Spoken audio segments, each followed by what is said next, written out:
मैं doctor Supriya Puranik, test tube baby consultant and practising obstetric and gynaecology more than 20 years. हमारे मन में बहुत कुछ बातें चलती रहती है जब हम बेबी को स्तनपान करते हैं।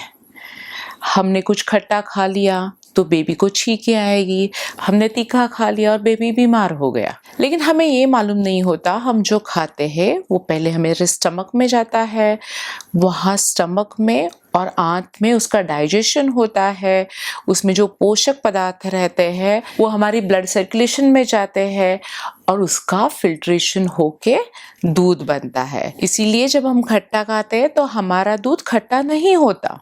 लेकिन इस वीडियो में हम ये जानने वाले हैं, क्या माँ के कुछ पदार्थ खाने से बेबी परेशान होता है? लेकिन कभी कभी माँ जो कुछ खाती है वो पदार्थ की थोड़ी सी मात्रा दूध में चली आती है और बेबी को परेशान करती है। लेकिन कभी कभी हमारे परिवार में एलर्जीज होने का इतिहास होगा तो ये परेशानी बेबी को हो सकती है। जब हम गाय का दूध लेते हैं, कभी हम भैंस का दूध लेते हैं, जब कभी हम चाय कॉफ़ी का सेवन करते हैं या कभी हम मूंगफली लेते हैं, कभी अंडे लेते हैं और हम बेबी को जब पिलाते हैं तो बेबी बेवजह रोने लगता है। उसको हम 3 मंथ कोलिक बोलते हैं, यानी कि उसमें बेबी के पेट में शूल उठता है या दर्द होता है और बेबी रोना शुरू कर देता है। कभी कभी बेबी शाम में रोना शुरू कर देता है, उसको हम इवनिंग कोलिक कहते हैं। लेकिन माँ को ये सलाह देना बहुत मुश्किल होता है कि किन चीज़ों से बेबी को परेशानी हो रही है।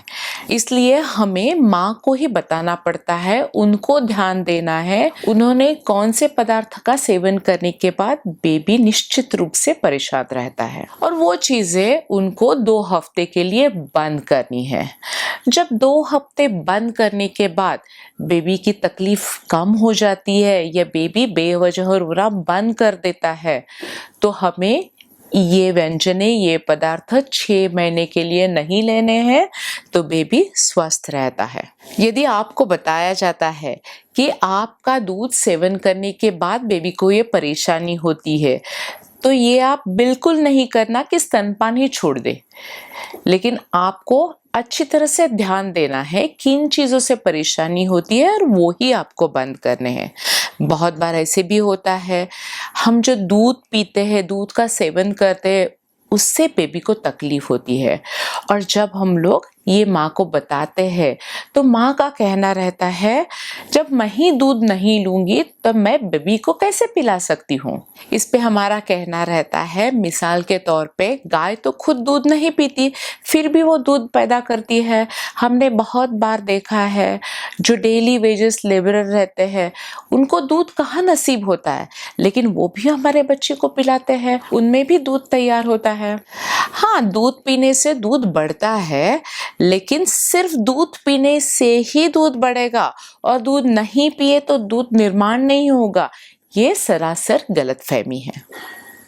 कभी ऐसे भी देखा गया है, जब माँ लहसुन खाती है, प्याज लेती है, शतावरी लेती है, वैनिला मिल्क लेती है तो उसका स्वाद कभी कभी दूध में पाया जाता है।